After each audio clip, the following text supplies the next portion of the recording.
Cette semaine, on explore ensemble les blocages émotionnels. Donc après avoir vu d'où ils viennent, dans cette vidéo, on va apprendre à les reconnaître dans ton quotidien. Parce que pour s'en libérer, il faut d'abord savoir où ils se cachent. En fait, les blocages émotionnels, ce ne sont pas juste des sensations vagues. Ils se manifestent souvent à travers des comportements précis. Par exemple, la procrastination.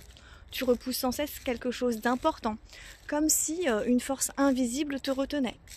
L'évitement, tu fuis certaines conversations, certaines personnes ou situations par peur de ce que ça pourrait déclencher. Tu peux également vivre ce qu'on appelle des schémas répétitifs, c'est-à-dire tu te retrouves toujours dans les mêmes situations, comme un cercle vicieux. Tu peux aussi faire face à des tensions corporelles. Parfois, ton corps parle à ta place. Tu peux subir des migraines intenses, de la fatigue inexpliquée, des douleurs dans le dos, etc.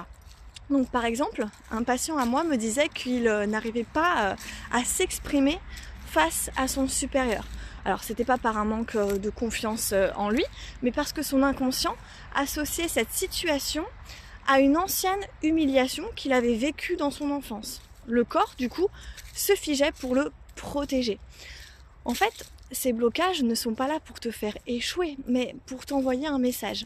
Alors la prochaine fois que tu ressens une hésitation, une tension, pose-toi cette question. Qu'est-ce que ce blocage essaye de me dire ? Dans la prochaine vidéo, je te montrerai des premières clés pour commencer à les libérer. Alors, reste connecté et si tu te reconnais dans un de ces signes ou plusieurs, laisse ce petit emoji en commentaire si tu veux en savoir plus.